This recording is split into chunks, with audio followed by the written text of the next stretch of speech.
inkastoo saansaan iyo xiisad colaadeed oo u dhaxaysay ciidamo kala taabacsan Puntland iyo Somaliland 24 saac ee ugu dambeeyay laga soo sheegay deegaano ka tirsan gobolka Sanaag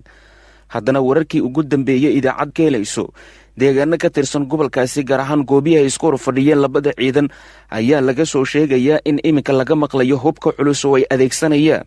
ciidamada Puntland iyo Somaliland iyadoo dadka deegaanka ay bilaabeen in ay ka barakacaan goobaha colaadu ay ka taagan tahay deegaanada iminka hubka la isku weydaarsanayo waxaa ka mid ah degmooyinka Yubba iyo Hadaaftimo oo gobolka Sanaag ka tirsan halkaas oo maalmihii ugu dambeeyay ciidamada Puntland iyo Somaliland ay isugu urursanayeen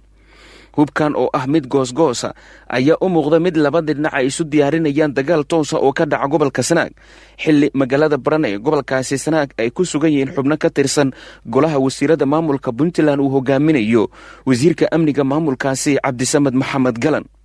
Somaliland ayaa toddobaadkan bartamihiisii waxa ay weerar ku qaaday deegaanka lagu magacaabo Damala Xarage xilligaas oo ay joogeen xubno ka tirsan golaha wasiirada maamulka Puntland gaar ahaan wasiirka waxbarashada halkaasna waxa la sheegay in khasaare dhimasho iyo dhaawac ah uu ka dhashay